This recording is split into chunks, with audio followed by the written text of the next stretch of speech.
말씀은 사도행전 6장 1절에서 7절까지 말씀입니다.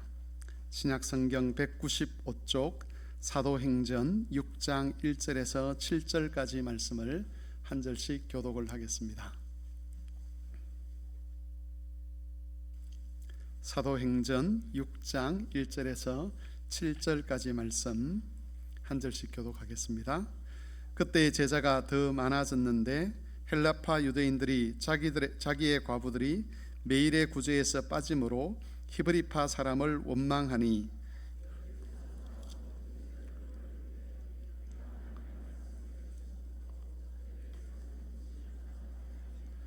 형제들아, 너희 가운데서 성령과 지혜가 충만하여 칭찬받는 사람 7을 택하라. 우리가 이 일을 그들에게 맡기고 온 무리가 이 말을 기뻐하여 믿음과 성령이 충만한 사람 스데반과 빌립과 브로고로와 니가노로와 디몬과 바메나와 유대교에 입교했던 안디옥 사람 니골라를 택하여 같이 읽겠습니다. 하나님의 말씀이 점점 왕성하여 예루살렘에 있는 제자의 수가 더 심히 많아지고 허다한 제사장의 무리도 이 도에 복종하니라. 아멘. 본문의 말씀은 교회에서 집사 직분을 세우게 된 상황에 대한 기록이라고 할 수가 있습니다. 오순절 이후에 사도들은 성령의 도우심으로 예수 그리스도의 복음을 담대하게 전하게 됩니다. 그리고 복음을 듣는 많은 사람들이 예수님께로 돌아옵니다. 교회가 세워지게 되고 교회 안에서 그리스도의 말씀의 능력들이 나타나게 되는 것이죠. 그런데 이런 교회의 부흥을 막아서는 일이 발생하게 됩니다. 그것은 그리스도의 복음 안에서 가난한 사람들을 섬기는 일에 문제가 생긴 것이죠. 가난한 사람들을 섬기는 일에 문제가 생겼다는 것은 그리스도의 복음 안에서 한 지체가 되고 한 형제 자매가 되고 한 몸이 되는 그 일이 점점 균열이 가고 파괴되기 시작했다는 것을 의미합니다. 예수 그리스도의 몸으로서의 교회는 하나가 되어야 합니다. 그리고 거기에는 균열이 있어서는 안 되는 것이죠. 그런데 구제로 말미암는 문제 때문에 교회 안에 균열이 발생하게 된 겁니다. 당시 예루살렘에는 헬라파 유대인들과 히브리파 유대인들이 있었습니다. 그런데 헬라파 유대인들 중에서 섬김과 보살핌을 받아야 될 사람들이 매일매일의 구제에서 제외되는 일들이 일어난 것이죠. 사도들이 처음에 이 일을 감당할 때에 그런 의도를 가지고 저 사람은 빼고 저 사람은 구제하고 이런 의도를 가지고 그렇게 한 것은 아니었음에도 불구하고 사도들이 말씀을 전하고 가르치고 하는 일 때문에 구제하고 보살피는 그 일을 그 일에 소홀함이 생기게 되고 문제가 생기게 된 것입니다. 이것이 헬라파 유대인들에게 원망을 불러일으키게 되었고 자칫하면 말씀이 왕성해지고 있는 이 교회의 역사를 중단하게 되고 교회를 분열과 다툼으로 몰아갈 여지가 생길 수 있게 되었습니다. 아마도 마귀는 이런 일을 통해서 교회가 온전하게 세워지는 것을 막으려고 했을 것입니다. 교회가 온전해지지 않으면 성도들의 신앙도 온전해질 수가 없습니다. 우리가 하나님 앞에서 개별적으로 다 관계를 가지고 있음에도 불구하고 교회 안에서 말씀의 역사가 왕성하게 일어나지 아니하게 되면 또 교회가 한 몸이 되지 못하게 되면 자신은 느끼지 못하지만 성도 개개인의 영혼도 곰핍해질 수밖에 없습니다. 우리 교회의 다른 성도들은 곰핍하고 다른 성도들은 믿음 안에서 이렇게 전락해 가고 있는데 나는 경건하게 살아갈 수 있다, 이런 성도는 없다는 겁니다. 왜냐하면 하나님께서 우리를 그런 식으로 부르지 않으셨기 때문에 그렇습니다. 한 교회에 말씀이 왕성하게 역사해야만 성도들이 함께 자라갈 수 있고, 어떤 문제가 생겨서 말씀이 왕성하지 못하게 되면 성도들이 어떻게 생각하든지와는 상관없이 그 각자 성도들의 영혼도 곰핍해지는 거죠. 물론 개중에 경건한 성도들은 또 자신의 영혼에 대한 그 하나님의 은혜를 또 개인적으로 체험하는 경우가 있을 수는 있지만 그런 경우는 아주 빈약해지는 그런 경우이지, 실제로 교회가 주 안에서 말씀의 왕성함을 누리지 못하는데 개인적으로 은혜를 누리는 그런 경우들은 희박하다고 볼 수밖에 없습니다. 이런 문제 앞에서 사도들은 모든 제자들을 불러 모읍니다. 그리고 자신들의 사역의 한계를 이야기를 하고 교회에서 성령과 지혜가 충만하여 칭찬받는 7사람을 택하게 됩니다. 그리고 그들에게 사역을 위임하게 되죠. 본문에는 집사라는 이야기가 직접 등장하지는 않습니다. 하지만 신약 성경 여러 본문들을 통해서 확인할 수 있는 것은 여기에 세워진 7사람들, 구제하는 일을 위해서 세워진 이 7사람들은 최초의 집사였다는 것을 알 수가 있습니다.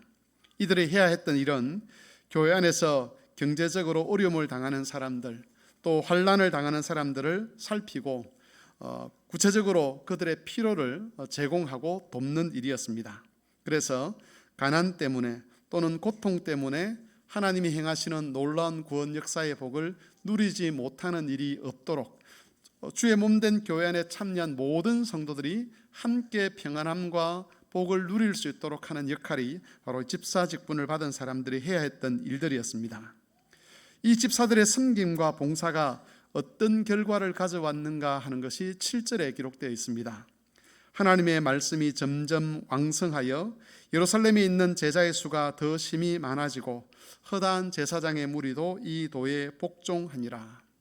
말씀이 점점 왕성해지는 결과를 가져오고 예루살렘의 제자의 수가 더 많아지는 결과를 가져오고 심지어 하나님의 복음을 반대하고 박해하고 그렇게 사역자들을 학대하던 제사장의 무리들도 예수 그리스도의 복음에 복종하는 그런 일이 일어났다라고 되어 있습니다. 우리는 말씀의 왕성함이라는 것은 목사에게 달린 일이라고 주로 생각을 합니다. 목사가 설교를 잘하면 말씀의 왕성함이 일어나게 되고 교회가 부흥하게 되고, 목사가 설교를 잘 못하면 교회 말씀의 왕성함이 사라진다고 보는 것이죠. 물론 목사가 설교를 잘못하면 말씀의 왕성함이 사라지는 것은 사실입니다. 하지만 말씀이 왕성해지는 일에 있어서 목사의 설교만 해당이 된다라고 오늘 본문은 말하지 않습니다. 7 집사들의 그 섬김과 수고로 인해서 교회의 가난한 자들과 궁핍한 자들이 보살핌을 입고 그들이 구제를 받으면서 온 교회가 하나 되었을 때에 비로소 말씀이 왕성해지는 일이 일어났다. 또 예루살렘의 성도의 수가 더 많아지게 되었다. 또 심지어 반대자들조차도 이 도에 복종하는 일이 일어났다라고 성경은 그렇게 기록을 하고 있습니다. 여러분, 전에도 말씀을 드렸지만 말씀이 왕성하게 역사하고 교회가 온전하게 세워지고 성도들이 믿음과 경건에 바르게 세워지기 위해서는 교회 안에서 세워진 모든 직분자들이 그 직분을 바르게 잘 감당을 해야만 합니다. 목사는 바르게 설교를 해야 되고, 장로들은 교인들이 바른 말씀을 따라 순종하며 살도록 바르게 치리를 해야 되고, 집사와 근사는 특별한 사정들 때문에 말씀의 은혜를 누리지 못하는 사람들을 살피고 그들을 구체적으로 돕는 일을 해야만 합니다.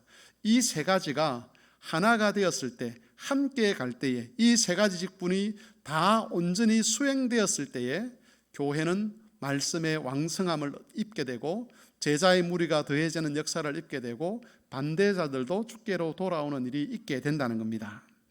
이 세 가지 일 중에 하나라도 소홀하게 되면 말씀이 왕성하게 역사하는 일은 지속될 수가 없습니다. 왜냐하면 그리스도의 몸이 세워진다는 것은 말씀 사역 하나만으로 되는 것이 아니기 때문에 그렇습니다. 이 말씀이 말씀되도록 하는, 이 말씀이 온 무리를 함께 세워가는 일이 되도록 하기 위해서는 바른 치리도 있어야 되고 바른 섬김도 있어야 한다는 것이죠. 여러분, 교회가 온전히 세워지지 못하게 되면, 또 성도 개인의 믿음이 온전히 세워지지 못하게 되면 결국 이건 퇴보를 하는 것이죠. 그래서 교회는 이 세 가지 직분을 항존직이라고 규정을 합니다. 전에 말씀드린 것처럼 항존직은 교회가 교회되기 위해서는, 교회가 교회로서의 참모습을 갖추기 위해서는, 또 다르게 설명하면 복음이 능력대로 역사하기 위해서는 이 세 가지 직분이 항상 있어야 되고, 이 세 가지 직분을 통한 바른 말씀과 바른 치리와 바른 섬김이 반드시 있어야만 그게 가능하다라고 그렇게 보는 것이지요. 교회에서, 특별히 한국 교회에서는 목사와 장로는 좀 중요한 일을 하는 것처럼 그렇게 취급을 당하고, 집사와 권사의 직분은 그 일보다는 조금 덜 중요한, 그 일에 비하면 또 허드렛 일을 하는 것처럼 그렇게 인식되는 경우들도 가끔씩 있습니다. 하지만 오늘 본문에서 보는 것처럼 집사와 권사의 이 섬김이라고 하는 것은 허드렛 일이 아니라 말씀을 왕성하게 하는 것을 목표로 하나님께서 교회에 주신 선물이라는 겁니다. 집사와 권사님들의 수고를 통해서 가난한 자들과 고통받는 자들이 위로를 얻고 그들이 그리스도 안에서 한 몸에 다시 참여하는 은혜를 누릴 때에 온 교회가 말씀의 왕성함 가운데서 은혜를 누리게 되는 겁니다. 우리 교회에서도 집사와 권사의 직분을 받으신 분들이 계시는데 이 사실을 꼭 기억하셨으면 좋겠습니다. 목사의 직분만 명예가 아닙니다. 또 장로의 직분만 명예스러운 것은 아니죠.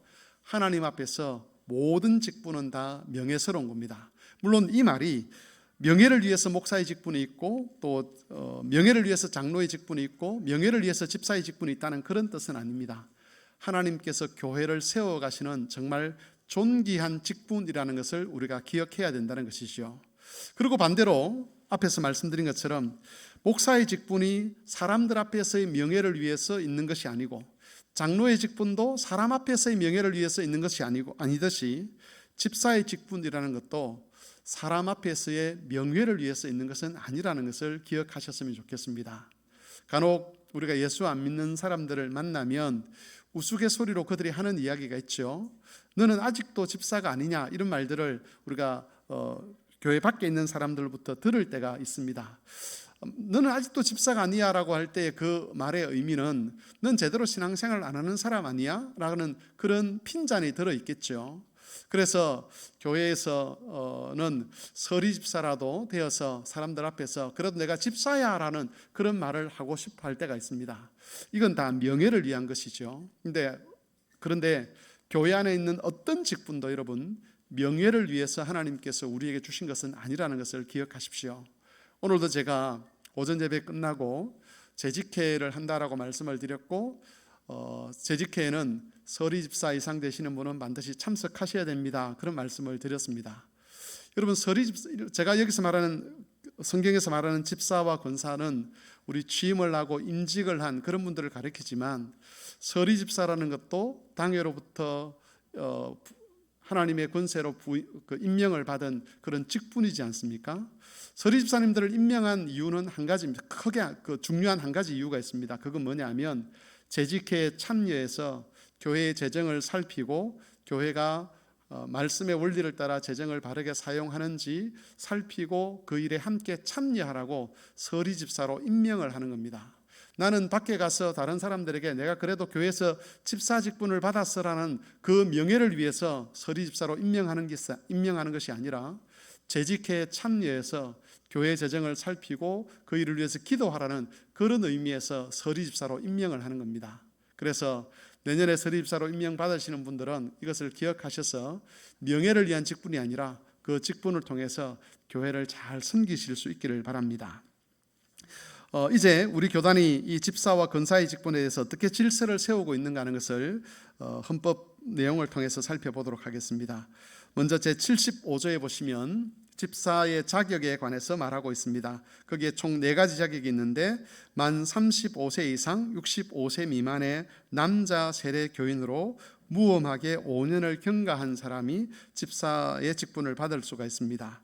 좋은 명성과 진실한 믿음과 지혜와 분별력이 있는 자, 또 행위가 복음적이고 생활에 모범이 되는 자, 본 교회에 등록한 후 2년 이상 경과된 자에 한해서 집사 피택될 수 있는 자격이 있습니다. 76조는 집사의 직무에 관한 것입니다. 여기서 말하는 집사는 장립 집사님들을 말씀하는 겁니다. 집사는 당회의 지도 아래 교회의 봉사와 교회의 서무와 회계와 구제에 관한 사무를 담당하도록 되어 있습니다. 특별히 여기서 이제 우리가 기억해야 될 것은 집사님들께서 앞으로 어제 그 정책 당회 때도 그런 이야기를 했지만 내년에는 집사회를 이렇게 구성을 하려고 합니다. 집사회를 통해서 교회의 서무, 회계, 구제에 관한 사업들을 집사님들이 정말 그 직분에 따라 감당할 수 있는 그런 출발점으로 내년을 좀 삼을 수 있었으면 좋겠습니다. 제 77조는 집사의 선택입니다. 어떤 사람을 집사로 선택하느냐, 어떻게 선택하느냐. 1번, 집사의 선택은 당회의 결의로 공동의회에서 투표수 3분의 2 이상의 득표로 선출을 합니다. 당회가 후보를 추천하여 공동의회를 통하여 선출할 수도 있습니다. 제 78조 집사의 임직입니다. 집사로 피택된 후 당회의 지도로 5개월 이상 교육받고 고시에 합격하면 개체교회에서 안수로 임직한다라고 되어 있습니다. 집사로 피택되고 나면 최소 5개월 이상 교육을 받아야 되고 시험에 합격을 해야만 합니다. 이 시험은 당회가 주관하는 시험입니다. 우리 교회에서는 당회가 주관하는 고시를 치르지는 않습니다. 이번에 피택되시는 분들에게는 교육을 하는데 이번 정책당에서 정한 것이 있는데 신구약 성경을 5개월 동안 반드시 일독을 하셔야 되고 새벽 기도는 주에 4회 이상 참석을 하셔야 되고 그리고 경건 훈련을 받으시는 분에 한해서 피택되시더라도 이것을 하셔야만 그렇게 임직을 하고 취임을 할 수 있도록 그렇게 정했습니다. 이 직분에 대한 마음의 소원이 있으신 분들은 이것을 마음에 각오하시고 그렇게 기도하시면 좋겠습니다. 제 79조는 휴무집사, 무임집사, 은퇴집사에 관한 건데 한번 읽어보시면 될 것 같습니다. 제 80조 집사의 사임과 사직 및 복직에 관한 겁니다. 그 앞에 한 가지만 더 말씀을 드리면 은퇴집사에 관한 이야기인데 정년으로 퇴임을 하거나 또 특수한 사정으로 노후에 퇴임하면 이를 은퇴집사라고 합니다. 여기서 노후는 언제를 가리키느냐 하면 만 65세 이상 되었을 때 은퇴할 때에 은퇴집사라고 하고 혹 그 전에 집사 직분을 사임하게 되면 은퇴집사라는 명칭을 붙이지는 않게 된다는 것을 기억하시기를 바랍니다. 80조 집사의 사임과 사직 및 복직에 관한 겁니다. 집사가 범죄는 없을지라도 노약하거나 교회의 덕을 세우지 못할 경우 자의로 사직할 수 있고 당회가 교회 태반의 불신임과 무관하게 집사를 권고 사임 혹은 권고 사직시키고자 하면 당회 3분의 2 이상의 찬성으로 할 수 있습니다. 그러니까 집사의 사직의 경우에는 자의적 사직이 있을 수 있고 당회의 권고 사직이 있을 수 있는데 그렇게 되려면 당회원 3분의 2 이상의 찬성이 있어야 한다는 겁니다. 그리고 사직된 사람이 집사의 직을 회복하고자 할 때는 당회원의 추천을 받아야 되고 그 다음에 당회의 결의를 거쳐서 공동의회에서 다시 3분의 2 이상 찬성을 얻어야만 됩니다. 그리고 집사의 복직이 허락되면 임직 때와 같이 다시 서약을 해야 되는 것입니다. 제81조는 권사의 자격입니다. 권사는 다음과 같은 자격을 구비해야 합니다. 45세 이상 66세 미만의 여자 세례교인으로 무음하게 5년을 경과하고 행위가 복음에 적합하고 생활에 모범이 되며 좋은 명성과 건전한 판단력을 가지고 본 교회에 등록한 후 2년 이상 경과된 사람들이 피택될 수가 있습니다. 권사의 직무를 한번 보겠습니다. 권사는 당회의 지도 아래 교인을 신방하되 특별히 병자와 궁핍한 자, 환난당한 자, 시험 중에 있는 자와 연약한 자를 위로하고 격려하며 교회의 덕을 세우기 위해서 힘쓴다라고 되어 있습니다. 권사의 직무 중에서 정말 중요한 직무, 제일 중요한 직무는 교인을 신방하는 겁니다.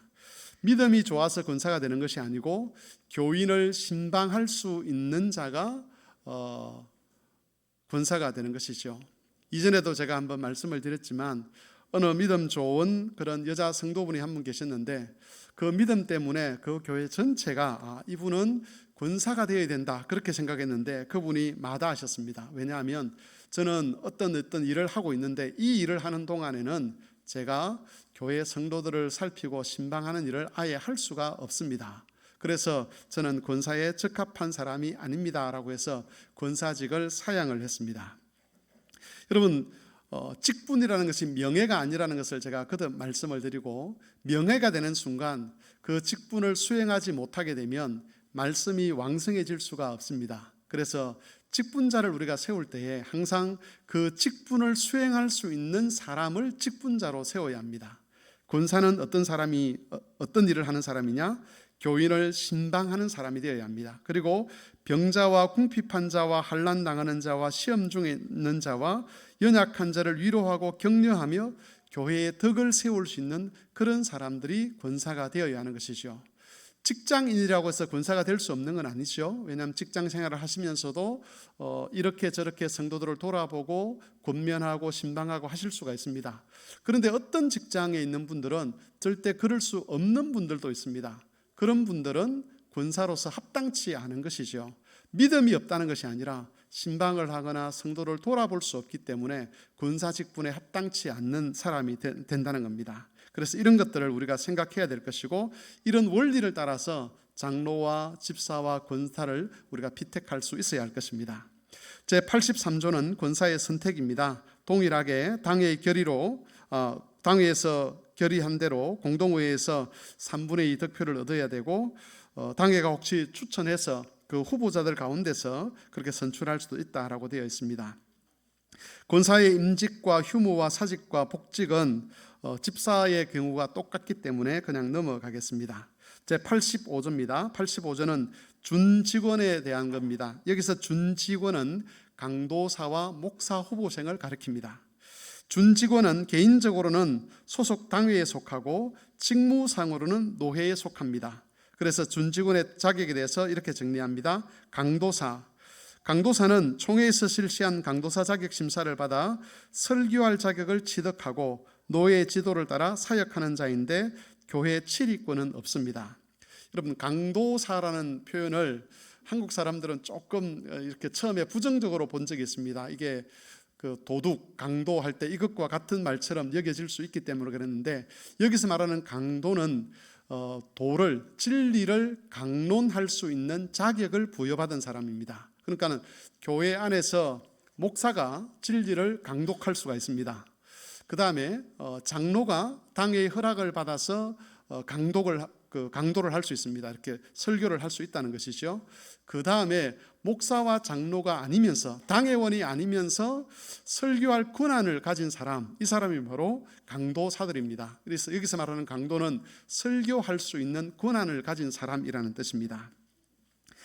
강도사의 조건에 대해서는 거기 4가지로 되고 있는데, 첫 번째는 강도사가 목사 임직을 받기 위해서는 다음 요건을 갖춰야 합니다. 첫 번째는 강도사 자격을 받은 후에 1년 6개월 이상 당회의 지도 아래서 사역한 사람, 그리고 신학대학원을 졸업하고 선교사 후보로 교단 선교사에서 인정한 사람, 또 대학원을 졸업하고 다른 학교에 교수의 추천을 받아서 입학한 사람, 그리고 군종장교 후보생으로 합격한 사람, 이런 사람들은 강도사 기간이 끝나고 나면 목사 고시에 임할 수가 있습니다. 이번 목사 후보생입니다.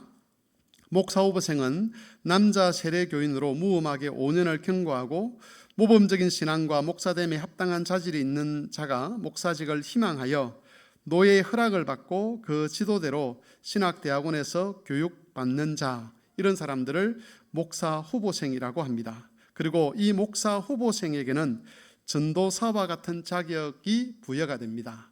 그러나 우리 교회에도 목사 후보생이 있는데, 그 목사 후보생의 정식 명칭은 전도사님이 아니고 목사 후보생인 것이죠. 근데 왜 전도사라고 부르느냐? 목사 후보생에게는 전도사와 같은 자격을 부여할 수가 있습니다. 그래서 당회의 지도 아래서 한 기관을 봉사하거나 또 당회의 지도 아래서 설교를 하거나 이럴 수 있는 권한이 이 전도사에게 부여가 되는 겁니다. 제86조 준직원의 직무입니다. 준직원, 강도사와 목사 후보생은 당회의 허락으로 개체교회의 재직원이 되며 미조직 교회에서는 당회장이 허락함으로 재직해 임시회장이 될 수 있습니다. 그러니까는 원래는 강도사나 전도사가 재직회 회원도 될 수가 없습니다. 다만 당회가 허락을 하면 재직회 회원이 될 수 있는 것이고, 미조직 교회, 시골이나 이런 데 된 미조직 교회에서는 당회장이 허락하면 회의를 진행할 수 있는 그런 자격을 부여받게 됩니다. 관리에 관한 겁니다. 강도사와 목사 후보생이 신득이 불량하거나 노예 지도에 순응하지 아니하면 노회는 그 인허와 승인을 취소할 수 있다고 되어 있습니다. 제87조 준직원 및 전도사의 이동입니다. 강도사와 목사 후보생 및 전도사가 노회를 옮기고자 하면 직무상 노회에 속하기 때문에 소속 노회의 허락을 받았고 그 임명정서와 이력서를 자기가 가고자 하는 노회에 제출을 하여서 허락을 받아야만 합니다. 다만 당회장의 허락으로 임명서를 받기 전에, 노회로부터 임명서를 받기 전에 먼저 자기가 가고자 하는 교회에 갈 수 있고 임명 허락은 6개월 안에 다시 노회로부터 받을 수 있도록 그렇게 규정을 해놓았습니다. 그리고 강도사나 목사 후보생이나 전도사가 다른 곳으로 가고자 하면 그 당회에 임명서를 반드시 제출을 해야만 합니다. 제가 이러한 사람으로 당회의 지도를 받겠습니다라고 하는 임명서를 제출하도록 그렇게 되어 있습니다. 제88조 전도사입니다. 이 전도사는 노회에서 전도사 고시를 통해서 전도사 자격을 부여받은 사람들입니다. 전도사는 25세 이상 65세 이하의 무음 세례교인으로 5년을 경과하고 노회의 전도사 고시에 합격한 자를 가리킵니다. 전도사의 의무는 당회나 목사가 관리하는 개체 교회의 여러 직무들을 돕는 그런 일을 하게 됩니다. 제90조 서리집사입니다. 서리집사는 개체 교회 행편에 따라 당회나 목사가 진실한 세례교인 중에서 선임하여 집사의 직무를 하게 하는 자로서 임기는 1년입니다. 그래서 우리 서리집사님들을 가리켜서 임시 직원이다 그렇게 이야기하는 이유가 뭐냐면 한번 서리집사로 임명을 받으면 1년 동안 그 권한이 유효하기 때문에 그렇습니다. 제91조 마지막 서리집사와 권찰의 자격입니다. 서리집사는 무흠 세례교인으로 2년을 경과하고 25세 이상 70세까지의 자로 신앙과 덕행에 본이 되는 자라야 합니다. 무흠 세례교인은 2년 이상 그런 흠이 없어야 된다는 것이고, 우리 교회에서는 다른 교회에서 오신 분들 중에서 2년이 경과한 사람에 한해서 그렇게 서리집사로 임명을 합니다. 왜 그런가 하면 여기에는 이제 우리 장립집사님들의 권한과 같은 권한을 부여하기 때문에 그렇죠. 장립집사님들이 어떤 교회에 장립을 하고자 하면 최소 2년이 경과하고 그러고 난 다음에 공동의회를 할 수 있기 때문에 그렇습니다. 무임집사와 무임권사가 있는 경우에 당회의 결의로 서리집사의 직무를 맡길 수 있고, 공동의회에서 안수집사와 권사로 선택되면 취임식만 행하고 무임집사에게는 안수를 하지 않습니다. 권찰은 무임 2년 이상 된 세례교인으로 신앙이 독실한 자가 되어야 합니다. 그래서 우리 교회에서 이런 규칙에 따라 정하고 있는 그 질서가 한편으로는 너무 오랫동안 그렇게 다른 교회에서 오신 분들을 이렇게 좀 배제하는 것이 아닌가라고 그렇게 말씀하시는 분들이 있는데, 그분이 어떤 신앙생활을 했는지 또 정말 집사로서 역할을 감당할 수 있는지를 살피기 위해서 2년이라는 시간을 두고 그렇게 임명한다는 것을 기억하셨으면 좋겠습니다. 그리고 거기에 25세 이상 70세까지라고 되어 있는데, 이것도 교단에 정한 법인데 왜 나이가 들었다고 다 하지 못하는 것 아닌데 왜 그렇게 하느냐라고 할 때에 바로 이런 기준들을 가지고 한다는 것을 기억하셨으면 좋겠습니다. 오늘은 집사와 권사 그리고 준직원인 강도사와 목사 후보생 그리고 서리집사에 관한 질서들에 대해서 살펴보았습니다. 앞으로 이제 남아있는 것들이 헌법과 관련돼서 남아있는 항목들이 있는데 7위회에 관한 것들이 남아있습니다. 7위회라고 하는 것은 당회와 노회를 가리키고 그리고 총회에 관한 것이죠. 요것이 끝나고 나면 그 다음에는 이제 권징조례라 그렇게 해가지고 구체적으로 어떻게 회의를 하고 하는 것들이 있는데, 이 권징조례는 다루지 않겠습니다. 오늘 12월 첫 주인데 오늘 이번 12월까지 헌법과 관련된 그런 시간은 끝을 내려고 합니다. 그래서 7위회까지만 다루고 그 이후에는 당회가 결정한 대로 내년부터는 다른 내용들을 같이 공부를 하고자 합니다. 이것들을 기억하셔서 교회가 직분자들의 섬김과 수고를 통해서 잘 세워질 수 있도록 세워진 직분자들, 목사와 장로와 집사와 권사를 위해서 기도해 주시고, 그리고 앞으로 세워질 우리 교회의 직분자들, 직분자 피택을 위해서도 온 교회가 기도해 주셔서 우리 교회가 이 직분자들의 수고를 통해서 정말 말씀이 왕성한 교회가 되어서 믿는 자가 더해지고 또 대적하는 무리들도 하나님께로 돌아오는 그런 놀라운 역사를 경험하는 교회가 될 수 있기를 바랍니다. 찬송하겠습니다. 찬송가 208장 함께 찬송하겠습니다.